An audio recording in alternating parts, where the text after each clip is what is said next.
गुरु की प्यारी सत्कार्यों साध संगत जी, आप जी के चरणों में प्रेम भरी राधा स्वामी। आज का सत्संग पांचवी पातशाही गुरु अर्जन देव जी महाराज की वाणी पर आधारित है। दादा मंगाराम जी द्वारा फरमाए गए इस सत्संग का एक एक शब्द मूल्यवान है, मन पर प्रभाव डालने वाला है। दादा मंगाराम जी का तहे दिल से धन्यवाद करते हुए आइए प्रेम पूर्वक सत्संग सुनते हैं और सत्संग का लाभ उठाते हुए परमार्थ की तरफ मुख करते हैं। साथ संगत जी, आप जी से निवेदन है कि रूहानी परिवार का हिस्सा बनने के लिए चैनल को सब्सक्राइब अवश्य करें। मारू मेरा पन्ना सूरत देखन भूले गवारा मिथ में होना झूठा पसारा जग में कोई रेण में पाए निह चले एक नारायणा। यह पांचवी पातशाही श्री गुरु अर्जन देव महाराज साहब की वाणी है।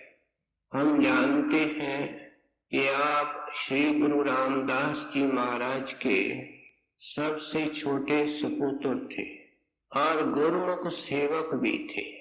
कोई ऐसा शुभ वक्त आया, आपने अंदर में गुरु का रूप अख्तियार किया और जाते वक्त गुरु साहब ने आपको संगत की सेवा का हुक्म दिया।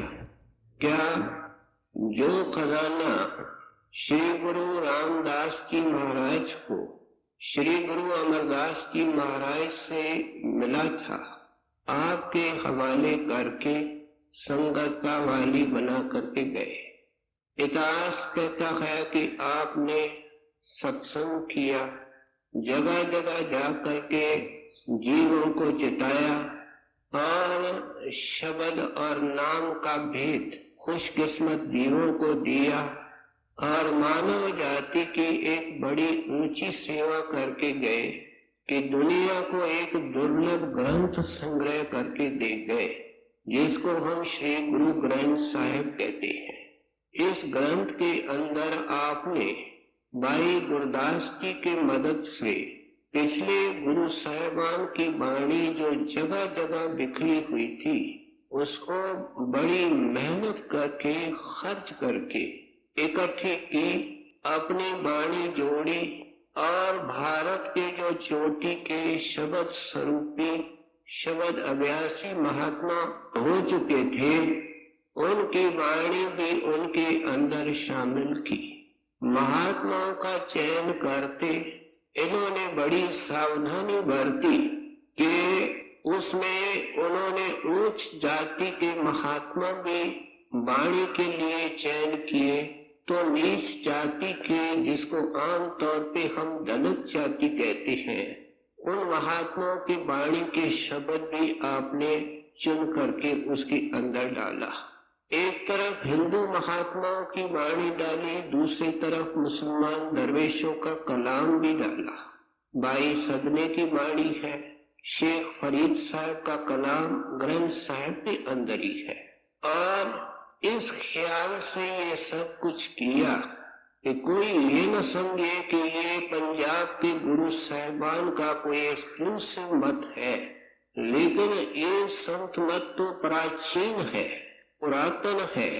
और इस बात को अच्छी तरह सिद्ध करने के लिए आपने उन महात्माओं की वाणी पुष्टि के रूप में संग्रह करके सम्मिलित की।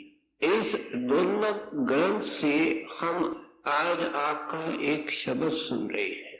हमने अभी आपको सुना, आपने फरमाया सूरत देख न भूल गवारा, मिथुन मुखाड़ा झूठ पसारा। हम सबको ये महात्मा जो बड़ी ऊंची लेवल पे चले जाते हैं, वे वहां से देख करके हमको मूर्ख, मुग्ध और गवार कहते हैं। किनको कहते हैं? जिनके अंदर आलिम भी है, फाजिल भी है, बड़े बड़े विद्वान भी है, लेकिन ये सबको अज्ञानी और मूर्ख वगैरह कहते हैं। वो क्यों कहते हैं उसका कारण बता रहे हैं।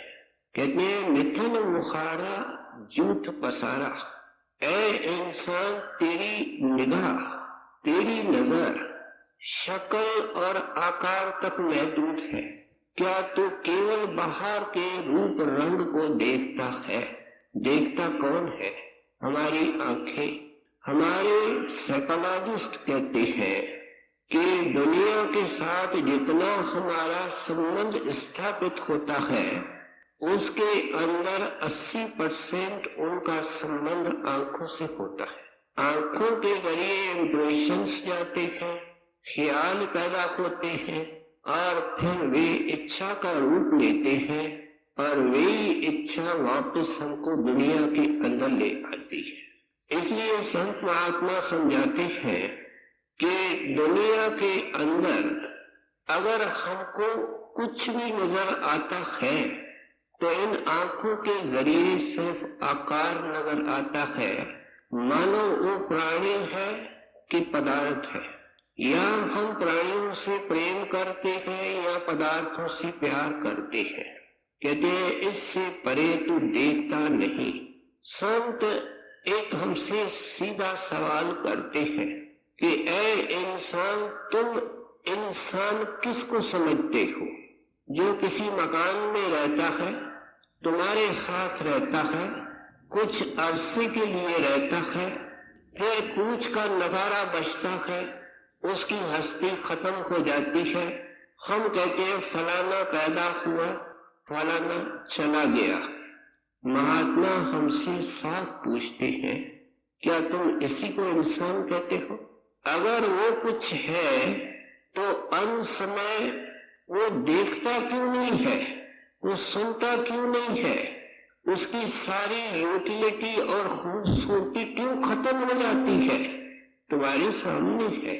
इसका मतलब तुम्हारी निगाह उस चीज को नहीं देखती है जो उस शरीर का सहारा है, सार वस्तु है। उस सार वस्तु के जानकार ये संत है और इसलिए हमको मूर्ख और गंवार कहते हैं।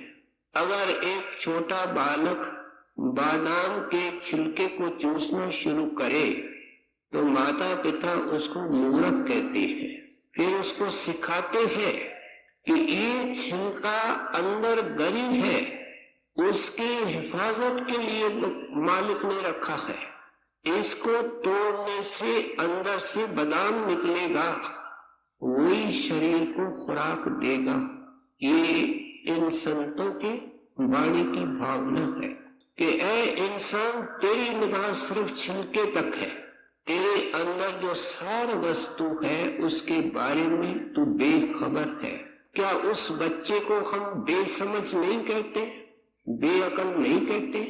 इसी दृष्टि से संत हमको मूर्ख, गंवार और मुक्त कहते हैं। हम लोगों का तो दोष क्या है? बड़ी ऊंची अवस्था में ये संत जाते हैं, परमेश्वर से एक में होते हैं, ऊपर से देख करके समझाते हैं। ये नजर तो ऋषियों मुनियों की नहीं बनती है।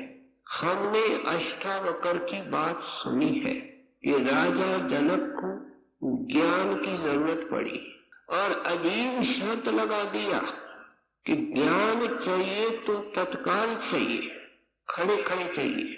हिंदुस्तान के सारे साधु, ज्ञानी, ध्यानी सोच में पड़ गए कि वर्षों के बाद ये चीज हाथ आती है, इस राजन को तत्काल कौन ज्ञान कराए अंदर का। एक पूरा साधु अपनी कुटिया में बैठा हुआ है, अपने दिव्य दृष्टि से देखता है कि साधुओं के नाम पर दब्बा आ रहा है, आंच आ रही है। वह अपनी कुटिया से निकलता है, उस सभा में आता है जहाँ मंच खड़ा किया गया है। क्या ज्ञान देने वाले के लिए एक स्टेज बनाई गई है, स्टेज खाली है, किसी की हिम्मत नहीं। अष्टावक्र जाकर के इतिहास हमने पढ़ा है, सीधा उस मंच पर खड़ा हो गया। अष्टावक्र नाम से पता लगता है कि उसके शरीर में वक्र थे, क्या वो बाहर से उनका आकार इतना खूबसूरत नहीं था? इन संतों में तेज तो होता ही है। अब जब ये जाकर के स्टेज के ऊपर खड़े हुए तो पूरी भरी सभा जिसके अंदर ऋषि मुनि तपी बैठते थे वे मखौल करने लगे, हंसने लगे कि स्टेज पर ज्ञान देने वाला ये कैसा आदमी आकर के खड़ा हुआ है। ये हालत देख करके अष्टावक्र गंभीर हो गए, कहने लगे कि मैंने समझा था इस सभा के अंदर ऋषि मुनि साधु बैठे हैं, लेकिन मुझे ऐसा पता लग रहा है कि इसके अंदर चमार बैठे हैं जिन्होंने सिर्फ मेरी चमड़ी को देखा है। मेरे गुरुदेव ने जो मेरे अंदर चमकता हुआ सूरज रखा है, अफसोस ये है कि उनकी निगाह वहां तक नहीं पहुंच पाती। जब ऋषियों मुनियों का ये हाल है तो हम दुनिया के जीव जो काम क्रोध के शिकार हैं, हम तो तिनके की तरह बैठे जाते हैं। इसके पीछे, शक्ल के पीछे। इंसान का दोष भी क्या है कि दुनिया के अंदर कितने खूबसूरत इंसान है, कितने दिलकश पदार्थ है और मन को लुभाने वाले कितने प्रकृति के दृश्य हैं। एक इंसान सोबे निबल, उसका क्या जोर चले। अब ये जो गुरु साहिबान की वाणी हम सुन रहे हैं, इसकी भावना क्या है कि हम उस शक्ल से परे क्या सार वस्तु है उसके बारे में सोचें, उसके बारे में जानकारी हासिल करें और फिर उसको अपने अंदर में देखने की कोशिश करें। इसलिए हमारे ख्याल को ऊंचा करना चाहते हैं कि ऐ इंसान, इंसान की जो असलियत है उस पर निगाह रखने की कोशिश कर। हम बड़े बड़े आदमी देखते हैं, उनके बाहर के स्टैंडर्ड को देखते हैं, उनके रहन सहन को देखते हैं, उनकी खूबसूरती को देखते हैं, लेकिन उनकी आदतें क्या है, क्या उसके अंदर कोई भगवान का डर है, कभी इसके बारे में हम सोचने को तैयार नहीं है। ये संत है जो हमारे विवेक की जागृति करते हैं। हमने सत्संग के अंदर एक वार्ता सुनी है कि ये दुनिया के अंदर अगर संतों की परंपरा नहीं होती तो हम तो इस छिलके को चूसते रहे हैं और चूसते ही मर जाते हैं। एक महासुंदर औरत थी। अब इंसान दो चीजों से बनता है, एक संस्कारों से, दूसरा संगत से। अगर संस्कार उत्तम होते हैं और संगत भी उत्तम मिल जाती है तो सोने में सुहागा है, ये जिंदगी के अंदर भक्त बन जाता है। लेकिन अगर संस्कार मंद होते हैं, संगत उत्तम मिलती है, तो भी इंसान के निस्तारे और छुटकारे का कोई साधन बन जाता है। लेकिन अगर संस्कार मंद हो और कुसंग मिल जाए तो वह इंसान डूब जाता है। एक महासुंदर औरत थी, उसको कुसंगत मिली। उसने अपने खूबसूरती को बेचने की कोशिश की और कई प्रकार के लोग उसके पास आने लगे। अब खूब पैसा आने लगा और ऊंचा खासा एक महल बन गया। बड़े ठाट से रहती थी, अनेक सेवादार नौकर नौकरानी उनकी सेवा में रहती। एक दिन वो वैश्या जिसका नाम अम्बा था, सज धज करके बालकनी में बैठी है और दूर से गौतम बुद्ध आ रहे हैं। संतों के चेहरे पे खूबसूरती होती है और अलौकिक होती है, लेकिन संसारी आदमी भी जब उसको देखता है तो एक मिनट के लिए तो खड़ा हो जाता है। अम्बा ने देखा, जब गौतम बुद्ध आपके बालकनी के नजदीक आए तो इंसान सुबह के अधीन होता है। खड़ी हो गई, कहती है, भाई साहब प्यारे, जरा अंदर आ जाओ। बुद्ध भगवान ने ऊपर देखा, कहा, पुत्री मैं आऊंगा, लेकिन अभी मेरा वक्त नहीं आया। मुनासिब वक्त पर आऊंगा, ये कह करके चले गए। अब भगवान भक्तों का अपमान कभी सहन नहीं करता। कुछ ही समय के बाद उसको कोढ़ हो गया, कुष्ठ हो गया और इतने तेजी से वो बढ़ा कि वो बेकार हो गई। उसके अंदर से दुर्गंध आने लगी। लोगों ने जाना बंद कर दिया, आय का साधन बंद हो गया, नौकर सेवादार हटने लगे, सारा मकान सूना हो गया। हालत ये है कि पानी पिलाने वाला, मुंह में टुकड़ा डालने वाला एक नौकर बच गया। हालत ये आकर के बनी कि हिलना मुश्किल चारपाई में पड़ी है, जिसने दुनिया को मोहित कर रखा। नौकर ने देखा पता नहीं मामला कितने दिन चले। एक रात को उसको एक अजीब ख्याल आया। उसने सफेद चादर लेकर के उस अम्बा को उसके अंदर बांधा, आधी रात को लेकर के चला। सुनसान जंगल अंधेरे में उस गठरी को छोड़ करके वापस आ गया। उस तरफ गौतम बुद्ध का आश्रम था। बुद्ध भगवान प्रभात के समय स्नान करने जाते थे। देखते हैं कि एक गठरी है, लेकिन उसमें हलचल है। खड़े होकर के उसकी गांठ खोली, देखते हैं इसमें एक इंसान है। अब संतों को क्या नजर आता है ये हमारे समझ से परे है। वो सब में परमेश्वर देखती है। उन्होंने दया भाव में आकर के उस औरत के सिर की मालिश की, माफ करना उसके पैरों की मालिश की, उसको होश में लाया। अपना स्नान भूल गए। इतने में आपके सेवक या भिक्षु आपकी तलाश में निकले। वे आकर के पहुंचे। उन्होंने इस अम्बा को आश्रम के अंदर पहुंचाया। वहां इनकी खूब सेवा होने लगी और कुछ संगत ने उनकी जिंदगी को जहर बनाया। अब साधु के संगत ने उसको खड़ा कर दिया। वो अम्बा भक्तनी हो गई। ये सब संत महात्मा हमको समझाते हैं कि जरा इस संतों के वाणी को सुन करके अपने विचार को ऊंचा करो। जन्मों जुगों की जो तुम्हारे हृदय की खिड़की बंद है उसको खोलो। प्यारी खिड़की खुलेगी तो रोशनी जाएगी।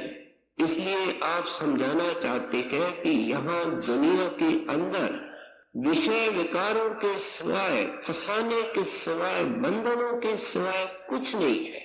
मिथन, मुहारा, झूठ पसारा। कहते ये तो कचरे का ढेर है जिसके पीछे तू दौड़ रहा है और सारा फना का पसारा है। लेकिन ये फना इसको कौन कहेगा? सत्संगी कहता है जहान झूठा है, हम सब कहते हैं, लेकिन रात दिन इसको पकड़ने में क्यों लगे हुए हैं? फिर भी क्योंकि सच्चा जहान नहीं देखा।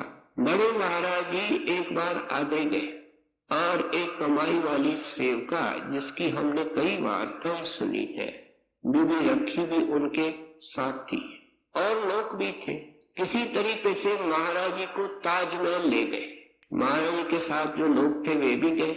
महाराज जी ग्राहक के अनुसार बात करते हैं और उस बीवी से पूछते, बीवी अंदर के नूर महलों के मुकाबले में ये ताजमहल तेरे को कैसा लगता है? क्योंकि वो नूर महल देखती थी। हाथ जोड़ करके कहती है, गुरुदेव ये आपकी कृपा है, मैं तो तुच्छ एक असहाय औरत हूँ। नूर महल आपने दिखाए हैं, सवाल आप पूछ रहे हैं, मैं तो इतना ही अर्ज करूंगी कि उसका और इसका क्या मुकाबला है। उन महलों के मुकाबले में तो ये बाथरूम भी नहीं है, एक अंधेरी कोठड़ी है, इसकी कोई कीमत नहीं है। जो इतनी ऊंची मंजिलों पर जाते हैं वे इस दुनिया को कचरे का ढेर कहते हैं, झूठ पसारा कहते हैं। इसलिए हमारे ख्याल को ऊंचा करते हुए आगे क्या कहते हैं, जग में कोई रह न पाए सब फना है, नैचल एक नारायणा। नैचल का अर्थ है निश्चल, ये पंजाबी है, निश्चल हिंदी है, जिसको हम अटल, अमर, अविनाशी कहते हैं। सो इसलिए आप उपदेश करते हैं कि उसके सिवाय सब कुछ फना होता है। सब कुछ तो हमको केवल दुनिया के अंदर नजर आता है, जिसकी ऊपर आसमान है, नीचे धरती है, लेकिन रचना तो ऊपर भी है। और शास्त्र कहते हैं कि जब प्रलय होती है तो ब्रह्म तक रचना ढह जाती है, जब महाप्रलय होती है तो पार ब्रह्म तक ढह जाती है। वो रहने वाला सदा कायम दायम वो कहाँ है? प्रलय महाप्रलय से परे सत देश में। कहते तेरे प्रेम, तेरे पूजा, तेरे परस्पर्श के लायक एक वो लाफानी हस्ती है। हजूर महाराज फरमाया करते थे आमतौर पे सत्संग, कूड़ कूड़े न्यू लगा विषया करतार, किस नाल कीजे दोस्ती सब यंग चलन हार। ये एक पौड़ी है कूड़ के ऊपर जिसकी आखिरी कड़ी है। कहते हैं ये मन जड़, कूड़ का मतलब झूठा, जड़, जड़ के साथ प्रीत डाल करके बैठा है। कूड़ कूड़े न्यू लगा विसर्या करतार, कहते याद करने के लायक वो करतार है। किस नाल कीजिए दोस्ती, कहते हैं जिसके साथ भी स्नेह करते हो, प्रेम करते हो, वो चलने वाला, तू भी चलने वाला, उससे प्रीत कर जो रहने वाला है। अब यहाँ पहुंच करके कुदरती एक सवाल पैदा होता है कि वो तो अलग है, अगम है, उसको कैसे मिले? इसका उत्तर गुरु साहब आगे देते हैं। जग में कोई रहन न पाए, नियचल है एक नारायण, गुरुपुरे की पासर आई, मोह शोभ सब भर में मिटाई। ये जैसे हमने सुना गुरबाणी का एक शब्द है। इस ग्रंथ में 1430 सफ़े हैं। कोई एक ऐसा पृष्ठ और सफा नहीं मिलेगा जिसके ऊपर गुरु और नाम का जिक्र नहीं आता। कहते हैं उसके लिए तेरे को क्या करना है? परमेश्वर से मिलने के लिए गुरु पूरे की पौष सरनाई तलाश कर। ये एक पूर्ण महात्मा है जिसकी हम वाणी सुन रहे हैं, और ये पूरे महात्मा ही पूरा रास्ता बता सकते हैं। स्वामी जी महाराज ने क्या लिखा? सही नाम, कहते हैं गुरु भी अनेक है, नाम भी अनेक प्रकार के मिल रहे हैं। सही नाम पाया सतगुरु से, बिन सतगुरु सब बरम बही। बाकी तो दुनिया तिनके के तरह बहती जा रही है। किसमें बहती है? जन्म मरण की तीक्ष्ण धार, 84 की धार, उसमें बहती जा रही है। अब गुरु साहबान ने जब वाणी के अंदर बार बार गुरु का जिक्र किया तो कुदरती मन में सवाल पैदा होता है कि पूरे गुरु की निशानी क्या? किसी सेवक ने गुरु साहब से सवाल पूछा होगा। गुरबाणी के अंदर अनेक प्रकार के शब्द हैं जो मौके के शब्द भी है। हमने सत्संग के अगर संबंध भूषण की वार्ता सुनी है, उसके संबंध में शब्द सुना है, ये मौके की वाणी है।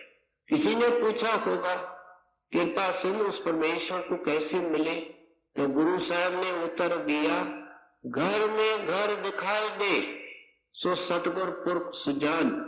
इतनी अचूक निशानी है कि कोई गलती की गुंजाइश नहीं है।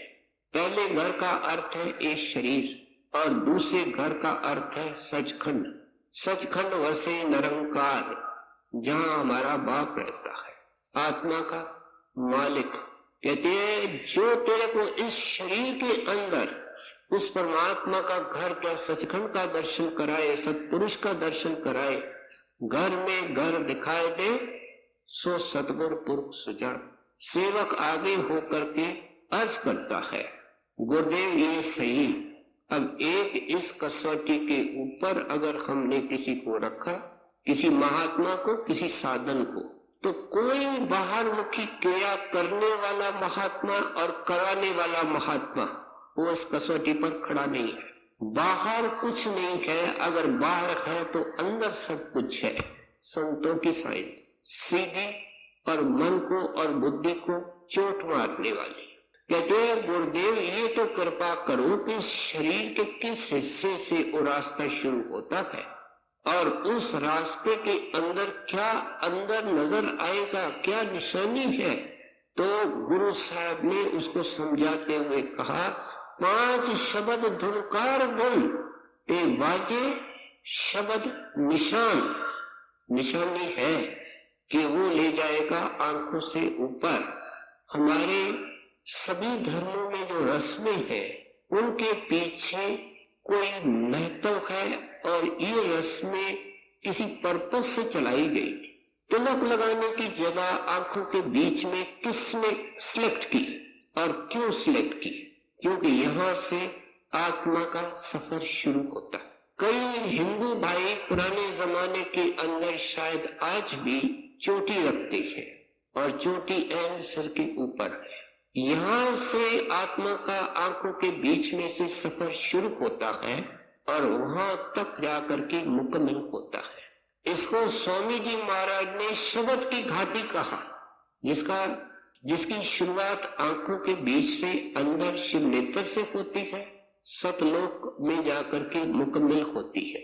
और हमसे पूछते हैं, वे क्यों आए इस जगत में? जिन मिली न पूंजी शब्द की पूंजी देने वाला दाता सदगुरु अगर देवे और ये मेहनत नहीं करे, वे क्यों आए इस जगत में? जिन मिली न पूंजी शब्द की जन्म अकारत खो दिया, जो चढ़े न घाटी शब्द की।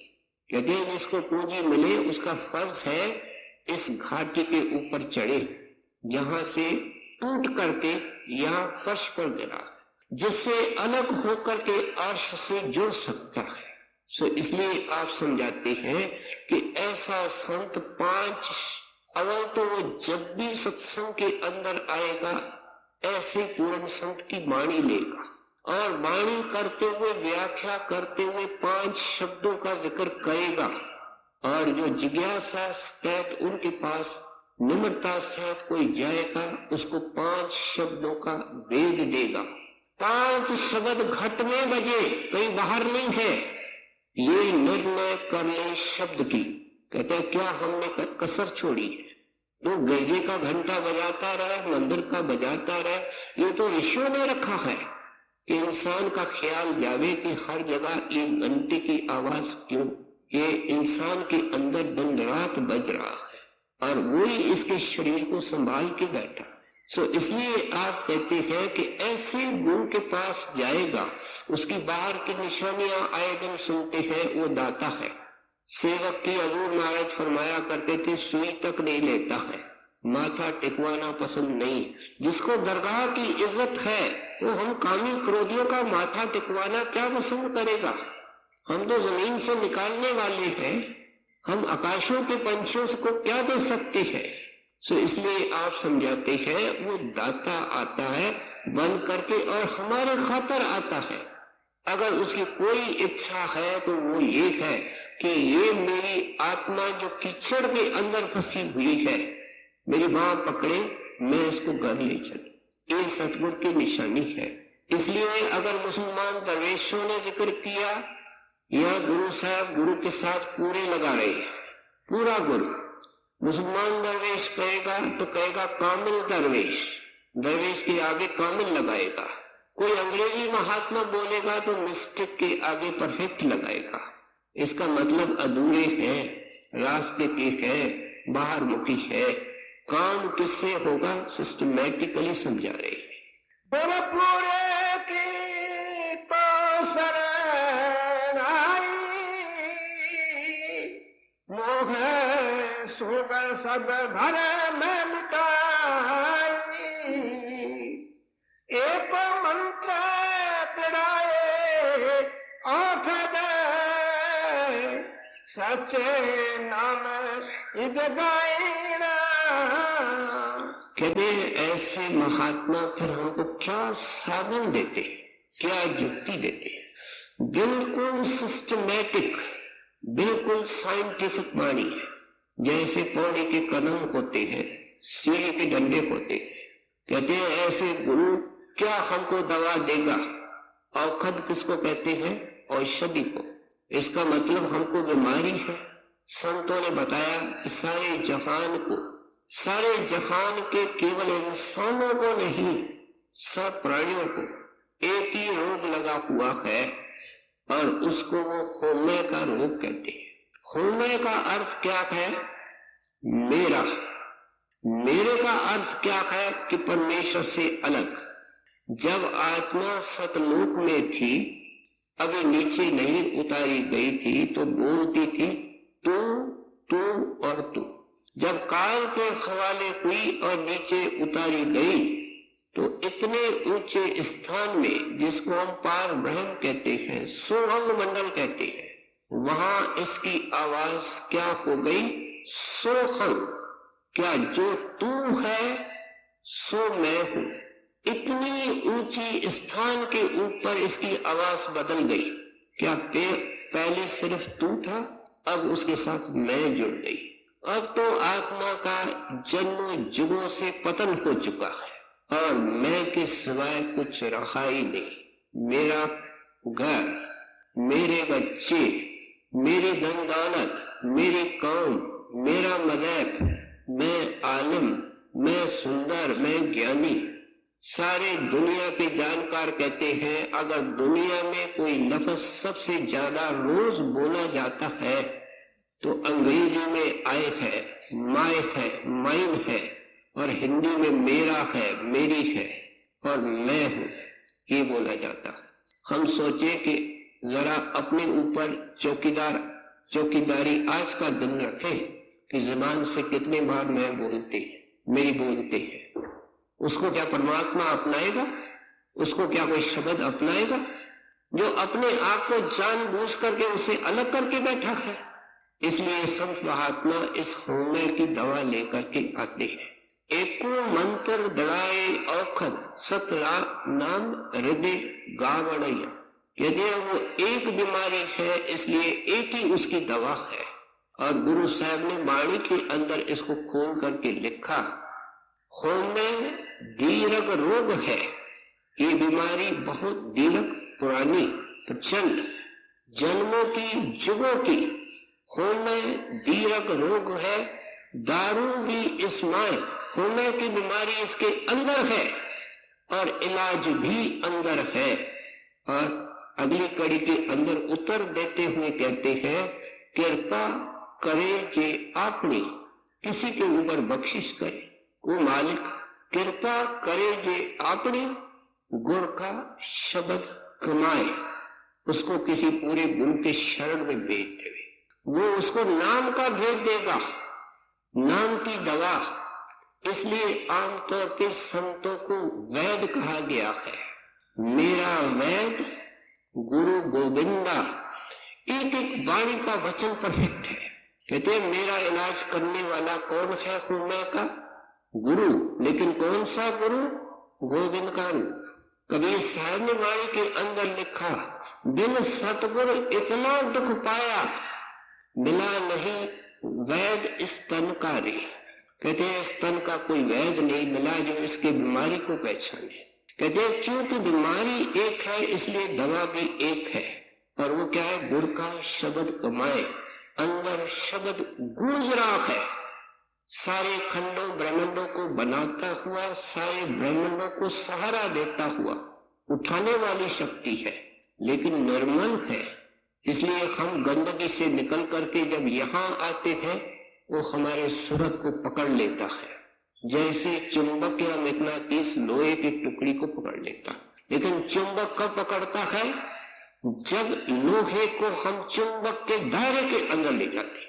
अगर दायरे से बाहर है, लोहा अलग है, चुंबक अलग है, उसका दायरा कशिश का यम है, क्योंकि वो इमेक्युलेट है, निर्मल है। जब ये थोड़ा साफ हो करके एक तो कैरेक्टर अच्छा रखे, इखलाक ऊंचा रखे, नयन नीचे रखे, विचार उत्तम रखे, दुनिया में डर डर करके चले। एक आदमी बहुत अच्छे कपड़े पहनता है, चारों तरफ कीचड़ है, वो एक कपड़े की ड्रेस को संभालने के लिए कैसे चलता है? हम कैसे बोलते हैं, हम कैसे काम करते हैं, हमारी जिंदगी क्या है? क्या हमारी उतनी ड्रेस जितनी संभाल है? हमको क्या मिलने वाला है? प्रकाश की राह मिली है तो भी अंधाधुंध चलता है, अंधाधुंध बोलता है, अंधाधुंध कार्य करता है। ऐसे नहीं, अब तुमको गुरु का शब्द कमाना पड़ेगा। कमाई शब्द की वो कर सकता है जो जीवन बेदाग रखता है।